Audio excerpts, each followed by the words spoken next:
शिवसेना ठाकरे पक्षाचे नेते अंबादास दानवे हे चालत घोळक्यामध्ये गेले आणि तिथे त्यांनी थेट भाजपच्या नेत्याची कॉलर पकडत जाब विचारायला सुरुवात केली। त्यामुळे वाद पेटला आणि नेते कार्यकर्ते भिडलेले पाहायला मिळाले। छत्रपती संभाजीनगरमध्ये पंचायत समिती सभापती उपसभापती निवडी दरम्यान हा राजकीय गोंधळ पाहायला मिळाला। विधान परिषदेचे माजी विरोधी पक्षनेते अंबादास दानवे यांनी भाजपचे सभापती पदाचे उमेदवार कल्याण गायकवाड यांची थेट कॉलर पकडल्याने वाद वाढला।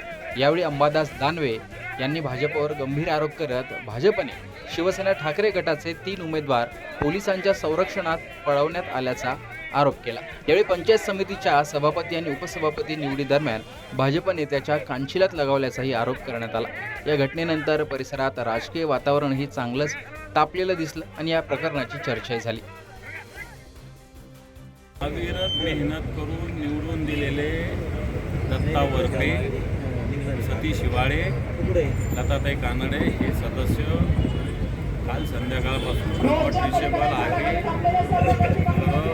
तर आम्ही त्यांची वाट बघतोय। पक्षाचे जे ध्येय धोरणे आहे त्याच्याशी सुसंगत असताना वागलं पाहिजे, अन्यथा पक्षाला त्यांच्यावर कारवाई करावी लागेल असा इशारा मी देत आहे।